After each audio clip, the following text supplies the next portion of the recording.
Iz ljubljanskega studia 136 to so vesti na vesti.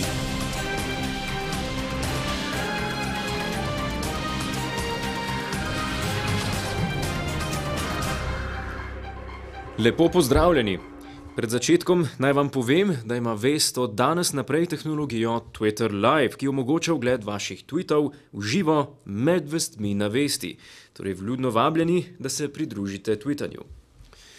Nekdanji zunanji minister Dimitrij Rupel, danes predsednik odbora za zunanje zadeve strokovnega sveta SDS, je komentiral delo zunanjega ministrstva v zadnjem letu. Tudi tokrat se je vse vrtelo okoli nedavno podpisanega arbitražnega sporazuma. Rupel pa se je spomnil, kako je bilo nekoč, ko je bil še sam minister. Spominjam se sprejemanja našega slovenskega sprejemanja sporazuma Drnovšek-Račan, to je bilo leta 2001. Takrat je bil gospod Janša v opoziciji, jaz sem bil takrat v vladi, gospod Bajuk je bil takrat v opoziciji, jaz sem oba povabil k sebi in ima razložil, zakaj gre v tem sporazumu, in smo skupaj prišli do nekaterih stališč v zvezi s tem sporazumom in navsezadnje potem opozicija tudi podprla ta sporazum. Boljši pa ni bil le takratni dogovor med Janezom Drnovškom in Ivico Račanom, ampak tudi predzadnji dogovor na Bledu leta 2007 med Janezom Janšo in Ivom Sanaderjem.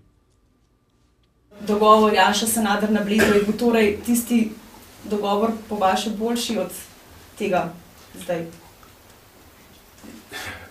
Nedvomno. Glejte, stvar je, še enkrat bom povedal, stvar je ta, da seveda mi nismo mogli z glavo skozi zid. Hrvaška je odklanjala bilateralno dogovarjanje o mejnih vprašanjih. Vendarle smo potem prišli do neke točke, ko je Slovenija rekla, ok, lahko gremo tudi po pomoč k nekomu tretjemu, na neko sodišče, na neko arbitražo, vendarle bo morala ta arbitraža upoštevati vse mogoče okoliščine. Ali, rekli smo, sodišča ali katerakoli tretja stranka oziroma tretja ustanova. Po Ruplovih prerogbah pa slabo kaže tudi referendumu. Mislim, da bo referendum, kot jaz pač razbiram iz čajnih lističev, če smem tako reči, da ne bom zdaj koga konkretno imenoval, ne? Mislim, da v Sloveniji obstaja precejšnja zadržanost glede tega arbitražnega sporazuma in se bojim, da bo tudi posvetovalni referendum to pokazal. Z ljubljanskega kliničnega centra sporočajo, da ni večjega porasta obolelih za novo gripo. Trenutno so hospitalizirani 4 odrasli bolniki in nekaj otrok. Vendar pa naj bi bilo, kot je povedal predstojnik infekcijske klinike Franc Sterle, v Sloveniji okuženih precej več ljudi. Ste govorili, da je okrog 300 bolnikov bilo ugotovljenih v Sloveniji z novo gripo. Ja, ti so bili ugotovljeni in dokazani. Potem jih je pa še najbrž veliko več, ki pa niso bili ugotovljeni in dokazani, pa zaradi tega, ker pri blagih oblikah bolezni se sploh ne dela diagnostike. Precej bolj pogosta pa so v zadnje dni tudi opozorila na neznane stranske učinke cepiva in svetovno zaroto, s katero naj bi elita pospravila z obličja Zemlje kar milijardo ljudi. Cepiti se ali ne cepiti, napihniti ali ne napihniti, biti ali ne biti, preživeti ali ne preživeti, Latoja ali Salome.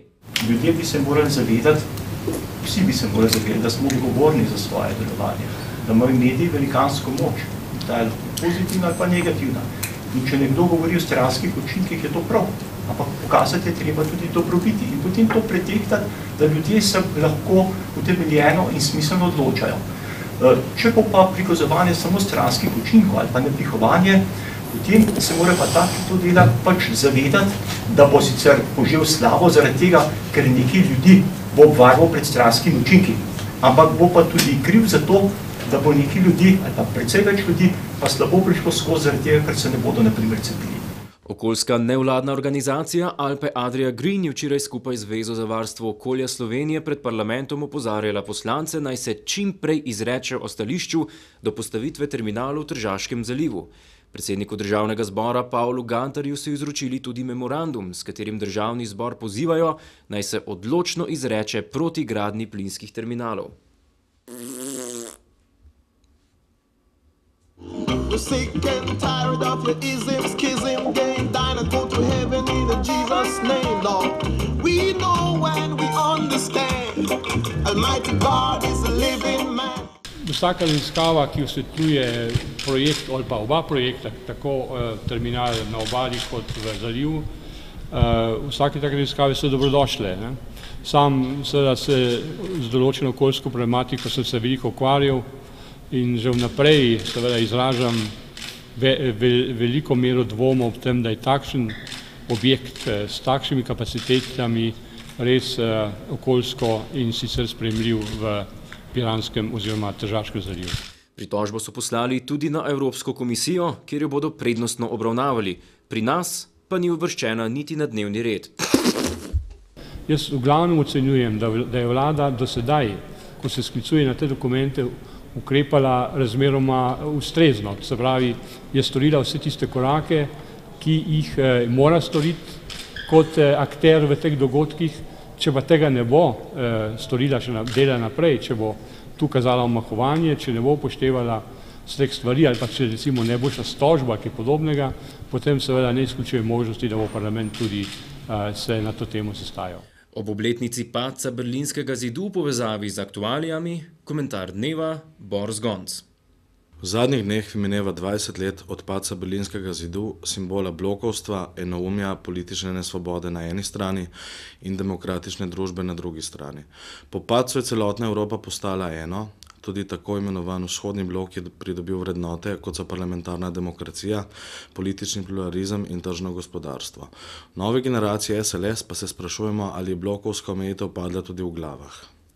Slovenci in Slovenke smo na koncu 80-ih let prejšnjega stoletja dobili svojo prvo in pravo zgodovinsko priložnost, ki smo jo tudi odločno izkoristili, da smo naredili svojo državo in začeli ustvarjati svoj raj pod Triglavom.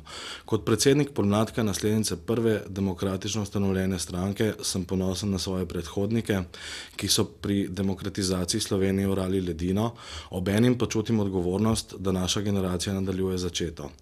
Predniki so nam izborili lastno državo, naša naloga pa je, da jo ohranimo in razvijemo do mere, ko bomo vsi Slovenci in Slovenke živeli v blagostanju, cenili svoje poreklo in se borili za skupen boljši jutri.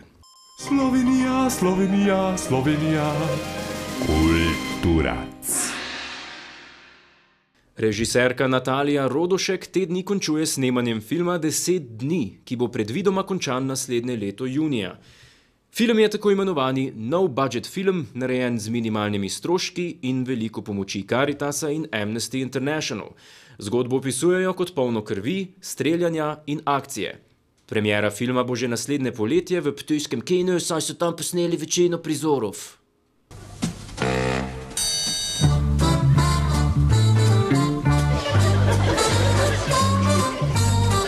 Oprostite, zagodel nam jo je tehnični škrat. Sedaj pa pravi odlomek.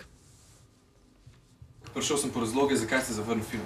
Zato, ker je totalno brezvezen. Kaj pa je narobe? Ja, prvič, slovenski film, mogoče da govorite o slovenščini, to bi bil lahko prvi pogoj, a ne? Vse govorimo o slovenščini. Ja, ne, to je bosanski film ali pa film o žaljivkah in obkladanju tujih ljudi z neprimernimi izrazi, kdo bo to gledal? Ja, pa tako je, A to je kultura, kaj? Tako je Slovenija narejena, tako je, tako se govori. Slovenijo, jaz sem malo drugač, zikr. Še vreme? Na severu države se kopiči območje visokega zračnega pritiska in nizke oblačnosti, ki se bo proti popoldnevu na jugu države izločila v obliki totalnih bedarij. Da bi se v prihodnjih dneh na severu zjasnilo, žal ni pričakovati. Hvala. Iz ljubljanskega studia 136, to so bile vesti na vesti. Ostanite še naprej na naši strani.